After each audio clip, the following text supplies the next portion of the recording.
지난 한 주간 전현직 우리 신학교 총장님들 부부 동반해서 백두산 또 중국의 대학 또 성경이 처음 번역되었던 교회 또 단둥 이렇게 돌아보았습니다. 여행을 가면 제일 필요한 돈이 $1입니다. 그래서 잠을 자고 난 다음에는 팁으로 침대에다 $1를 놓고 나와야 예입니다. 밥을 먹고 나서도 팁으로 또 $1를 주기도 합니다. 그런데 마지막 날에 $1가 없었어요. $1가 없고 $10밖에 없는데 이거 $10를 놓기는 너무 많잖아요. 그래서 어떻게 할까 하다가 내가 유아적인 생각이 발휘가 돼가지고 $10를 10조각을 내서 한 조각만 놓고 올까. 근데 그거는 $1가 아니잖아요. 그건 놓고 왔다고 칭찬받지 않잖아요. 쓸 수도 없고요. 그 달러를 가만히 비교를 해보니까 이 달러가 세상에서 아주 특이한 돈이에요. 달러는 $1나 $10나 $100나 크기가 똑같아요. 달러를 만드는 재료가 $1하고 $100하고 다르질 않아요. 그 값어치가 $1나 $100나 똑같더라고요. 이게 소중한 의미가 있구나 생각이 들었어요. $1니 $100니 이거는 사람이 구분하는 것이고 사람이 차별하는 것이지 $1와 $100 사이에 자기 자체적인 우열의식은 없어요. 동일해요.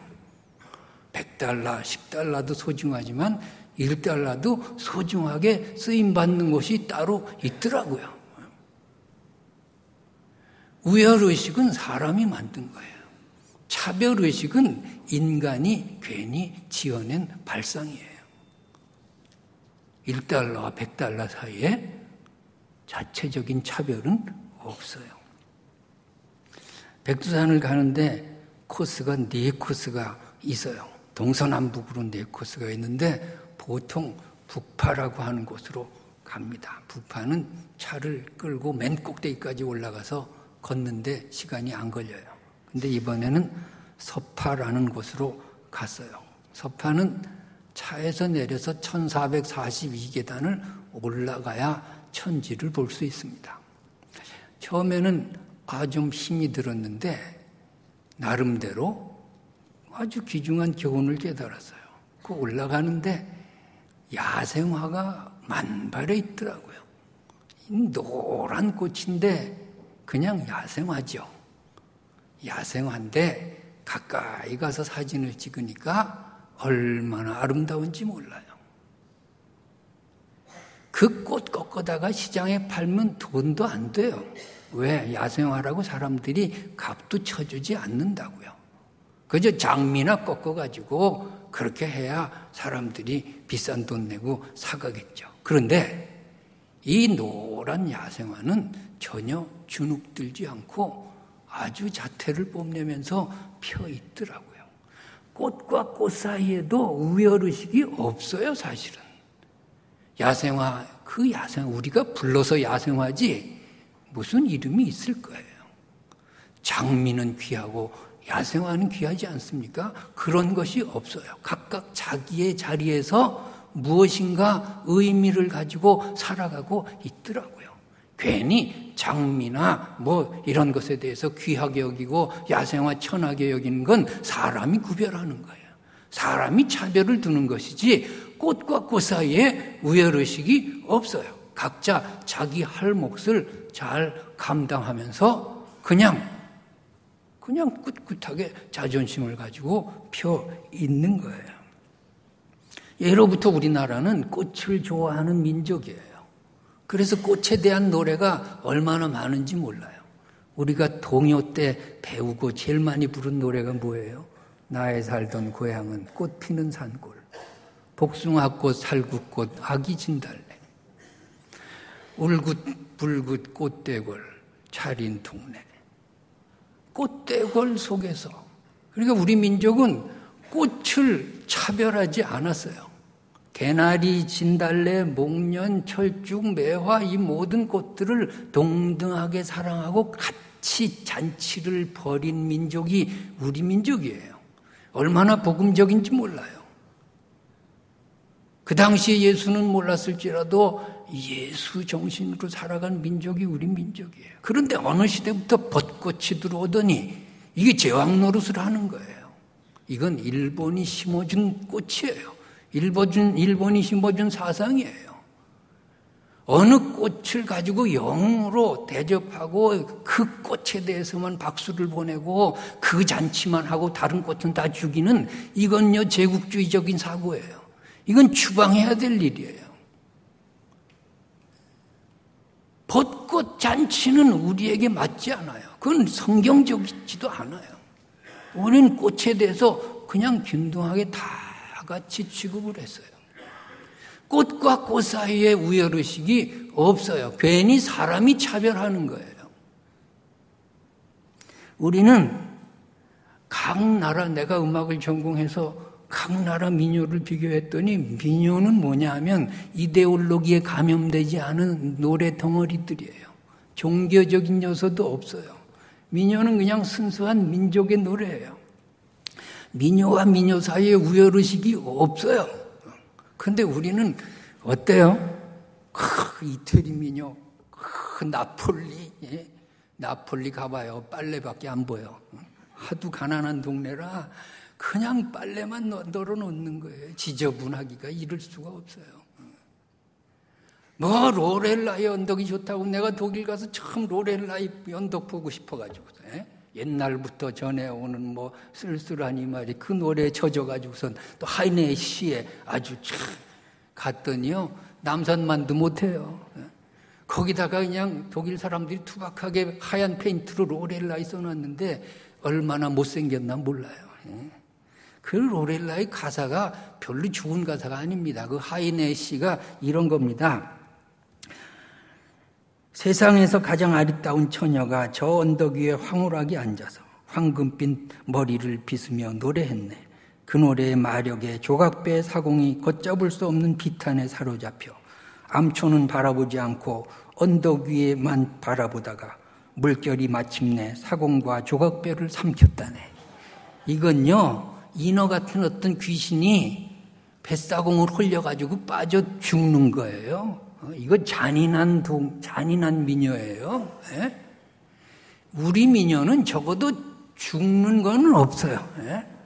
아무리 미워도 나를 버리고 가시는 님은 심리도 못 가서 발병이나 나라.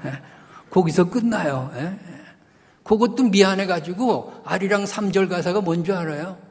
서산에 지는 해는 지고 싶어지나 날 버리고 가시는 님 가고 싶어 가나. 그래가지고 또 자기가 미안한 마음을 가지고서는 또 그렇게 돼요. 우리 아리랑이 얼마나 좋은 민요인지 몰라요. 그런데 우리는 남의 나라 민요 가지고는 찬송가 많이 만들어. 주 하나님 지으신 모든 세계, 그 스웨덴 민요예요. 즐겁게 안식할라, 그 독일 민요라고요. 천부의 의지 없어서 손 들고 옵니다. 그거 스코틀랜드 민요예요. 남의 나라 민요는 많이 찬송가를 만들어 놓고 아리랑으로 찬송가 만드시다 하니까 다 설레설레 안 된다는 거예요. 우린 못하고 있어요. 아리랑이 뭐가 어때서. 우리가 이러고 있을 때 미국에서 먼저 만들었잖아요. 1990년에 미국 장로교 찬송가에 아리랑이 들었어요. 그 아리랑 찬송 배우려면 미국에 유학 가야 돼. 얼마나 창피한지 몰라요. 얼마나 창피한지 몰라. 여러분, 우열의식, 열등감, 비교의식, 이건요 사람의 생각이에요. 이거는 불신앙이에요. 하나님이 우리를 어떻게 보시나? 주님이 우리에 대한 생각은 편견이 없으세요. 믿으시기 바랍니다. 동일하게 아름답고 귀한 존재로 보시는 줄 믿습니다. 주님이 창조하신 삼라만상이 모두 그래요. 하나님의 창조물은 자체적으로 우열의식이 없어요. 나무는 나무대로, 잡목은 잡목대로 자기의 위치가 있고 자기의 자존심이 있는 거예요. 하나님이 만드신 천지 만물의 우열의식은 없어요. 우리 인간이 죄에 빠져가지고서 우열의식을 만들어냈어요. 그래가지고서는 조금 잘 되면 교만하고 조금 안 되면 열등감에 빠지고 이러면서 사는 거예요. 주님은 부자와 가난한 자를 절대로 차별하지 않으세요. 주님은 건강한 자와 병든 자에 대해서 차별 대우하지 않으세요. 주님은 배운 자와 못 배운 자에 대해서 구별하지 않으세요.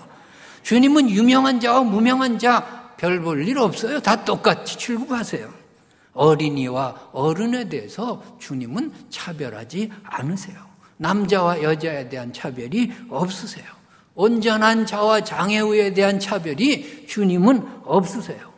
수억 대 재산가와 아무것도 못 가진 자에 대해서 주님은 차별 대우하지 않으셨어요. 여러분, 예수의 정신대로 나를 변화시키는 것이 신앙이에요. 내가 나를 자꾸 구별해가지고서 교만에 빠지고 잘난 체하고 이런 짓 하면 이것은 예수 믿는 사람이 아니에요. 내가 나를 구별해서 없다고 자꾸 주눅 들고 절망에 빠지고 내가 열등감 느끼고 비교의식 속에서 자꾸 이렇게 하면은 이것도 예수 믿는 것이 아니에요. 주님은 재산이나 명예나 권력이나 지식이나 이런 것을 가지고 우리를 차별하지 않으시는 줄 믿으시기 바랍니다. 교회 안에 들어와서 세상 것 가지고 자랑하나요? 교회에 들어와서 세상에서 내가 뭐라고 의시되나요? 그런 사람들은 다 필요 없어요. 반대로 세상에서 없다고 내가 주눅 드나요? 세상에서 없다고 내가 교회 구석자리에 앉나요? 아니에요. 당당하시기 바랍니다. 하나님 앞에서는 동일한 자녀임을 믿으시기 바랍니다. 교회 안에서는 세상에 있는 것 없는 것 가지고서 차별하는 것이 아니에요. 하나님 안에서 큰 교회 작은 교회가 어디 있어요? 참 곤란한 때가 있습니다. 작은 교회에서 설교 부탁이 들어왔어요. 내가 하겠습니다. 그런데 얼마 뒤에 아주 초대형 교회에서 설교 부탁이 오는데 고날해달래요. 그래서 약속이 있어서 못 갑니다. 그러면 알았습니다 하고 끝내줘야 되잖아요. 거기 취소하고 오라는 거예요. 우리 교회가 오는데 왜 말이 많냐는 거예요.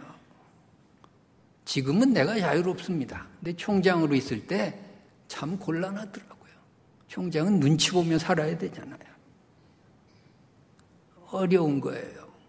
작은 교회라고 왜 무시하나요? 초대형 교회가 하나님 앞에서는 큰가요? 그렇게 강요하면 안 되는 거예요. 바디메오에게 주님께서 마지막에 뭐라고 하시나요? 오늘 본문에 내 믿음이 너를 구원하였다. 내 믿음이 너를 구원하였다고 하는데 그 바디메오의 믿음이 뭐냐고요? 바디메오의 믿음은 주님의 눈으로 자기를 조명한 거예요. 바디메오의 믿음은 주님의 생각으로 자기의 마음을 채운 거예요. 내가 맹인이라고 주님이 나를 무시하지 않겠지라고 믿는 거예요. 이것이 바디메오를 구원하는 믿음이에요.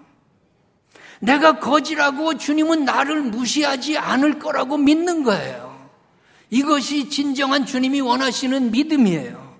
내가 군중 속에 가장 못 배우고 가장 비참한 자라고 주님이 나를 거들떠보지도 않겠지. 이런 부정적인 생각을 걷어버리는 거예요.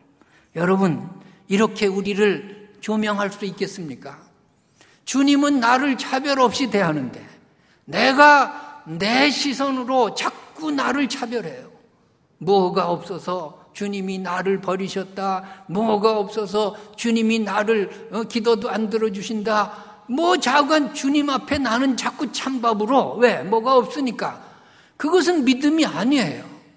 내가 세상에서 무엇이 있든지 없든지 간에 주님은 동일하게 나를 똑같이 취급하심을 믿으시기 바랍니다. 이것이 바로 바디메오가 믿는 믿음이었어요. 내 믿음이 너를 구원하였다. 그 말이에요.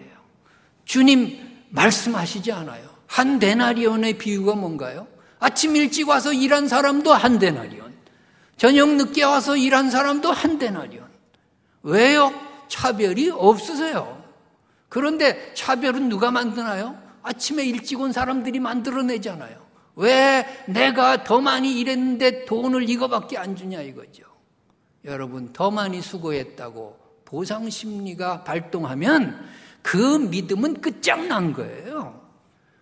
하나님은 동일하게 우리를 대하시는 분임을 믿으시기 바랍니다. 부자와 나사로의 그 비유가 뭔가요? 부자라고 하나님이 더 우대하시나요? 나사로가 거지라고 하나님이 홀대하시나요? 부자나 나사로나 똑같아요. 예수 안 믿으면 지옥이고 믿으면 천당이에요. 그거밖에는 없어요, 성경이. 여러분, 달란트의 비유가 뭔가요? 1달란트, 2달란트, 5달란트, 거기에 주님은 차별의식이 없어요. 착하고 충성된 종이냐, 악하고 게으른 종이냐, 그거밖에 없는 거예요. 1달란트 맡았느냐, 5달란트 맡았느냐, 그런 것은 차별 대상이 아니고 조건이 아니라고요. 여러분, 몇 달란트를 맡았든지 간에 최선을 다하시기 바랍니다. 1달란트 맡은 종이 뭘 실수했나요? 자기를 차별해버렸어요. 5달란트 받았으면 내가 할 거라 이거죠. 아니에요. 한 달란트 받았어도 최선을 다했어야 돼요. 내게 차별의식을 추방했어야 돼요. 그것이 믿음이에요. 그것이 우리에게 주시는 하나님의 메시지예요. 산상수훈에 뭐라 그러나요? 하나님은 선인과 악인에게 해와 비를 동일하게 내려주신다고 하지 않나요? 악인이라고 차별하지 않는 거예요. 우리 눈에 선인과 악인일 뿐이에요. 하나님의 은혜는 동일하시고 사랑은 동일하심을 믿으시기 바랍니다. 주님이 나를 차별하지 않는다는 이 믿음이 얼마나 귀한지 몰라요. 근데 우리는 자꾸 우리의 가진 조건으로 나를 차별하고 나를 하나님 앞에서 자꾸 못난 자로 그렇게 생각하기 일쑤예요. 주님이 나를 차별하지 않으신다는 이 믿음 안에서 뭐가 나올까요? 주님이 나와 함께 계신다는 믿음이 나와요. 여러분, 주님이 멀리 계신 분이 아니에요. 주님이 나와 언제나 함께 계시고 동행하심을 믿으시기 바랍니다. 여기서 용기가 나는 거죠. 다윗의 자손 예수여 나를 불쌍히 여기소서. 여러분, 거지가 밥도 굶었는데 무슨 큰 소리를 내겠어요. 모기 소리만큼 낼지도 모르죠. 타이타닉 마지막에 막 컴백 하는데 목소리도 안 나오잖아요. 그래도 컴백을 왜 하나요? 배가 올 거라는 믿음이 있는 거죠. 바디메오가 왜 부르짖나요? 소리가 군중에 묻혀서 안 들려도 주님이 가까이 계시고 내 목소리는 들으실 거라고 믿는 거죠. 거지라고 나를 쳐다도 안 볼 거라는 것은 추방해버리고 주님이 가까이 계셔서 내 소리를 듣고 계시다고 믿는 거죠. 이 믿음으로 무장하시기 바랍니다. 연세대 교수 제 친구 하나, 옛날 얘기입니다만서도 새벽에 아침에 무슨 밥을 먹고 연세대 후문으로 들어갈 일이 있었는데 그 아침 이른 시간에 어느 집 앞에 여중생들이 막 장사진을 이루고 있어요. 그게 좀 뭔가 봤더니 서태지 집이에요. 그래서 내가 물어봐서 야 니네들 왜 여기 있냐 그랬더니 오빠가 TV에서 나를 봤다는 거예요. 나만 쳐다봤다는 거예요. 꼭 만나면 만나줄 거라는 거예요. 그래서 내가 믿음 되게 좋네 그랬어요. 여러분, 이런 믿음 필요하지 않아요? 주님이 저 사람만 쳐다볼 거라고, 고관대장만 쳐다볼 거고, 부자들만 쳐다볼 거라고 하면 기도가 어떻게 나와요? 바디메오는 그런 믿음이 아니에요. 비참하고 불쌍하고 거지고 맹인이지만 주님이 내 기도를 들어주실 것이라고 확신하는 거예요. 그래서 부르짖는 거예요. 나를 불쌍히 여겨달라고. 여러분, 그 믿음 가지고 기도하시기 바랍니다. 우리 안에 자꾸 나를 차별하면 안 돼요. 주님이 나 별 볼 일 없으니까 멀리 계시다고 생각하면 안 돼요. 주님과 내가 가까이 주님과 가까이 살아야 돼요. 주님과 가까이 동행해야 돼요. 내가 주님과 합일되어 있으면 사탄 마귀가 절대로 나를 무너뜨릴 수 없음을 믿으시기 바랍니다. 이 종이 한 장은요, 어린아이도 뚫을 수 있어요. 이거 아무 힘도 없어요. 그런데 이게 벽에 딱 붙어 있으면 장사가 와도 못 뚫는 거예요. 여러분, 우리는 연약한 존재예요. 그러나 주님과 내가 붙어 있을 때 어떤 마귀도 귀신도 우리를 침범하지 못하고 우리를 시험 들지 하게 못함을 믿으시기 바랍니다. 우리를 주님의 생각으로 바꾸는 것, 이것이 바로 믿음이에요. 내 기도를 반드시 들어주신다고 확신하는 것, 이것이 바로 믿음인 거예요. 사람들은 상처 주잖아요. 사람들은 자꾸 낙심하게 만들잖아요. 조용히 하라고. 거지가 떠드니까 다 쳐다보지 않냐? 낙심하게 만들어요. 사람은 자꾸 차별하잖아요. 바디메오가 부르짖는데 사람들은 구별하잖아요. 네가 기도해서, 네가 부르짖어서 주님이 쓰겠냐? 너 아무리 부르짖어도 헛수고다. 자꾸 포기하게 만들잖아요. 여러분, 사람의 소리를 듣지 마시기 바랍니다. 주님의 음성을 들으시기 바랍니다. 차별하지 않는 주님의 음성을 듣고 기도하시기 바랍니다. 그럴 때 우리가 신실한 주님의 약속대로 응답받을 줄로 믿습니다. 옛날에 소록도의 그 병원에 조용필, 그 가왕이라고 불리는 조용필 씨가 가서 공연하면서 많은 감동을 주었어요. 뭐 거기 수없는 연예인들이 오죠. 그런데 그 공연은 남달랐어요. 그 공연 1년 전에 영국의 필하모니하고 조용필 씨가 같이 와서 공연을 했어요. 너무 사람들이 좋아하니까 꼭 다시 오겠습니다라고 약속했대요. 그리고 1년 뒤에 와서 그 약속을 지키면서 공연을 했답니다. 그 사람들 얘기가 그래요. 다시 오겠다는 사람은 수도 없이 많았대요. 근데 한 번도 안 왔대요. 조용필 씨만 약속을 지켰다고요. 여러분, 사람도 약속을 지키는데 신실하신 하나님의 약속을 믿으시기 바랍니다. 다윗의 자손 예수여 나를 불쌍히 여기소서. 왜요? 믿음이 있으니까 부르짖는 거죠. 주님이 내 연약한 기도에도 응답하시고 서시고 나를 부르실 것이라고 믿으니까 기도하죠. 내 눈이 떠질 것이라고 믿으니까 겉옷을 벗는 것이죠. 여러분, 이 믿음으로 무장하시기 바랍니다. 반드시 나를 치료하실 것이라는 이 믿음 말이에요. 이 믿음은 내가 나를 차별하지 않는 그 마음에서 나오는 거예요. 주님의 그 마음으로, 주님의 말씀으로 나를 변화시켜서 내가 진정한 믿음의 사람이 될 때 불가능한 일도 주님의 응답으로 해결될 줄로 믿습니다. 내 믿음이 너를 구원하였다. 어떻게 믿는 겁니까? 주님의 생각으로 나를 변화시키는 것이고 주님의 생각으로 나를 채우는 것이고 그리고 기도하는 것이에요. 이 축복된 말씀이 여러분에게 임하기를 주님의 이름으로 축원합니다. 기도하겠습니다.